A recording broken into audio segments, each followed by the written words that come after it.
Okay, welcome to the Rilton Cup 2025. We are going to watch the fifth round today. But before that, I have a guest here, a special guest from Charlotte in the United States, Emily Higgins. So, who are you? My name is Emily. I'm a chess streamer and content creator. So I'm here to play a little chess, but also get to know the other folks here, watch some of the games, and see a little bit of Stockholm. Are you going to stream your games you play? I will, yes. Yeah. Mm-hmm. So, how long have you been playing this game? I started playing in June of 2023, so Okay. a little, like a year and a half ago. Okay. Mm-hmm. And you're still at it, so you like it somehow? I think a lot of people can relate. When you start playing, it's hard to stop. Although actually I had started trying to play earlier during COVID, Oh, yeah. when everyone saw the Queen's Gambit and there was this huge chess boom, you could say. I saw the show and I was like, oh, that sounds fun. I'll try and learn how to play. And I played a couple games on chess.com and I said, oh, this is terrible. Not for me. And then I went to, I was out at a bar or something in Charlotte where I'm from, and there were these guys playing chess, and I was interested, and they asked if I wanted to play, and I think that was what really excited me about it, was playing somebody in person, and I lost. No, not well, but for some reason I was just really excited to go home and actually, try and learn how to play, so. Okay, so it was the Queen's Gambit that brought you Initially. into chess. Yes. Yeah. Yes. So what was it with that show that you thought was interesting? I don't know. I couldn't tell you. I think, everyone was sort of in this shutdown period too, where we had Yeah, extra yeah. time, and it was Yeah. kind of, it was a great show. It was very inspiring, and also as a female too, I feel like I resonated with that side of it.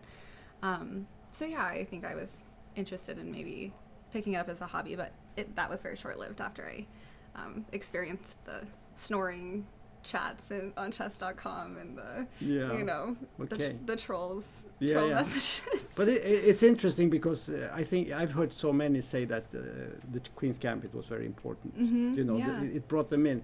But that's not enough, because then you need to learn the game, and you need to play and so on.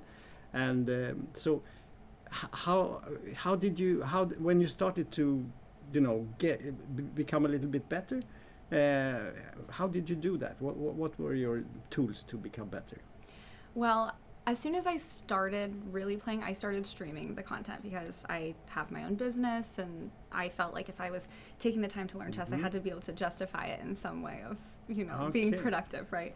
So I started making content and streaming, and my audience was very helpful in providing, other people of all levels watch my streams, but giving feedback on the games when I would go through and review them. And then also just my local, in IRL, as in real life community in Charlotte. So the Charlotte Chess Center is arguably one of the best clubs in the U.S.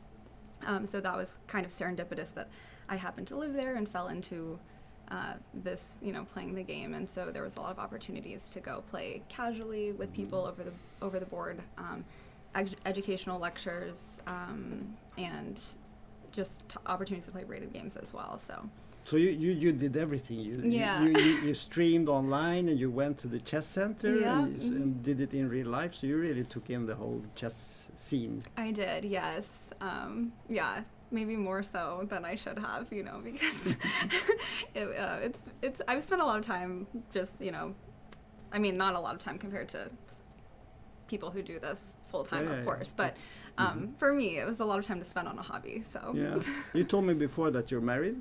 You have a Yes, husband. yeah. Is he also playing? no, No. that's part of the reason I So started. what's he saying about this? I mean, he loves it. He knows I like it, so he says, "Yeah, do." It's okay. Yeah. I mean, he's been very You can do supportive. your chess. Yeah, exactly. It's good. We each have our own things, and Yeah. it's probably he likes that it gets me out of the house more and Yeah. stuff. So. One question that the old chess players like me and Jesper were thinking, how do we make chess interesting and get people to play in real life? Do you have any ideas about that?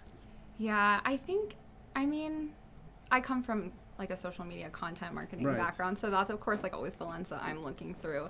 But I think you have to show people that there's a different experience than, I mean, and it really is. Like playing somebody over the board is a completely different experience than playing someone online.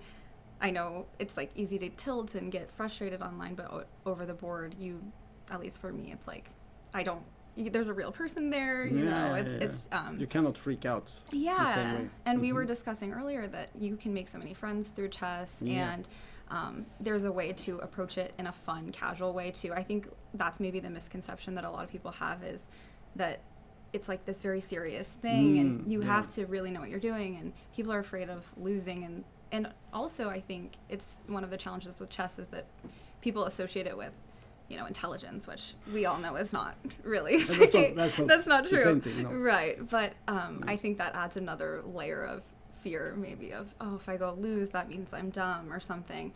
So it's easier to hide behind a screen, right, than going and like facing someone. So I think like really we have to just show people how much fun it can be and all of the positive things that come out of doing that. And that's why I've also made a conscious effort to like make a lot of my social media content about over the board chess, you know, keep playing a real person. Okay. So how many videos do you make?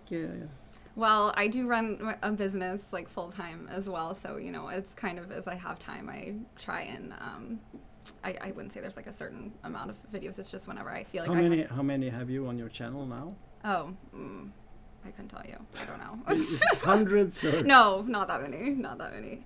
I mean, I mostly post like short form content primarily because it's easier to create.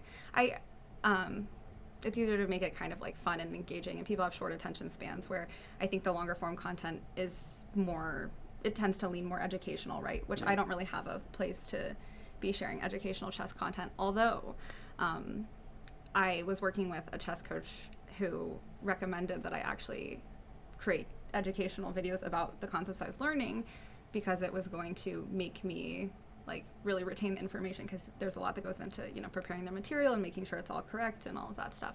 So I did do several like educational videos as kind of my own learning tool, but mostly short form, which I probably have, I don't know, maybe 40 or something. Another question that I can see is a little bit of a problem when I look. I'm a junior trainer in my club, and I can see that the boys, they always continue to play much higher up in the ages, but the girls very often quit some time, you know, like 12 or 13 years old. They will quit. So what's your take on that? How do we get the girls to play more chess? I don't know. I think we just need more women and girls in chess. I mean, I was one of 4 and I had 3 brothers. And I think like for me, so I don't have a problem being kind of like the girl and the man thing, but I think for a lot of girls it can feel probably isolating, or you know, like I believe that they don't have the same maybe camaraderie with that the men do, or and I think in general, like not all women are naturally as competitive either. I mean, that's kind of that's just my experience with friends. So your audience, is that generally male audience? Or? Yeah, I mean, I would say it's like proportional to the chess, the chess community. So it's like one girl in 20 boys, something like that. Yeah, unfortunately, I'm trying, you know, I'd like to reach more women and obviously try and get more women playing in general. So what type of questions do you get in the chat from the audience? I mean, I wouldn't say it's so much questions. Like usually we're just playing, or I'm playing or doing puzzles, and it's really like about the chess more than anything else. Yeah, so they are genuinely interested in playing chess, right? Yeah. Not just for the fun of watching videos and things like that. I mean, there have been some people who stumbled upon the videos and hadn't played in a while or something, and then they felt inspired to maybe start playing again. But yeah, it's largely about the chess. So you're here to play a tournament, right? Yes. So tell us about that. Well, I'm going to be playing in the U18 section, so obviously I haven't been playing that long. So the 1800, you mean? Yeah, U1800. Not under 18. Yes, correct. No. Yeah. Okay. Yeah, so that starts I think on the 2nd. So Mm-hmm. I'm looking forward to it. Yeah, I mean I actually really enjoy classical chess like more than anything else. I tell people, again, my audience who mostly are online players, that they should definitely play longer time controls because it's a different experience. Yeah. So good luck. Thank you. I hope you will do well. And if you play a good game, I want you to come back here and show it to us. Okay? Okay. I'll do my best. Okay. Thank you so very much.